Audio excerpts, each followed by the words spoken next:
Bonsoir à toi, bienvenue sur ma chaîne. Je suis Miguel Minta et aujourd'hui on va parler des maladies et des ravageurs liés à la culture de concombre parce que ce sont des éléments qu'il faut connaître et prendre en compte lorsqu'on fait la culture de concombre. Et si tu ne sais pas ça, tu vas perdre beaucoup sur ta récolte, beaucoup sur... En fait, le rendement va diminuer si c'est que tu ne maîtrises pas comment on traite ces éléments, ces maladies, ces ravageurs. Et entre autres, on va parler du mildium de la tarsomère, de l'odium et d'autres maladies qui sont très importantes à savoir pour pouvoir pour pouvoir rentabiliser pour pouvoir gérer le rendement. Alors, donc, n'hésite pas à me poser des questions en commentaire si c'est que il y a des questions et à liker et à donner votre avis par rapport à la vidéo. Allez, on commence. Alors, ne panique surtout pas, c'est tout à fait normal d'avoir des maladies et des ravageurs dans ton champ. C'est même ça qui est le vrai travail de l'agriculteur parce qu'une parcelle sans maladie, sans attaque, vraiment ne vaut pas la peine.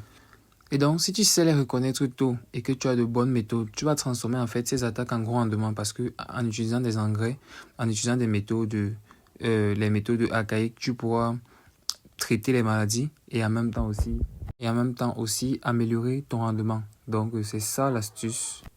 Et parfois même, tu te dois d'inspecter ton champ de temps en temps pour pouvoir chercher. Ils doivent être là, forcément. Et dès que tu les trouves, tu sens comme une libération dans toi parce que les ravageurs sont importants dans une parcelle. Donc, je t'invite à être très concentré parce qu'on va aller très vite et surtout pas de suivre la vidéo jusqu'à la fin. Premièrement, nous avons la tarsomère. Comme vous pouvez le voir sur la photo, dès que vous voyez des plants qui commencent à flétrir dans votre parcelle, c'est des signes de tarsomère. Puis tu as l'odium, comme sur la photo, voilà l'odium. Si tu réussis à voir ça dans ton champ, juste derrière, en bas des feuilles qui commencent à blanchir, ça veut dire que tu as l'odium dans ton champ. Et puis tu as les mouches blanches. En fait, les mouches blanches sont invisibles au microscope, mais dès que tu remarques ces signes, ces petits points blancs dans ton champ, ça veut dire que ce sont les signes de mouches blanches. Après, tu as les acariens et les thrips vers la fin. Les thrips attaquent surtout plus les fleurs. Et vous savez que plus de fleurs veut dire beaucoup de fruits. Et donc, si tu réussis à maîtriser, à gérer cette maladie, ça veut dire que tu vas exploser le rendement de ta culture. Alors, si tu as aimé la vidéo, n'hésite pas à partager et à laisser un commentaire.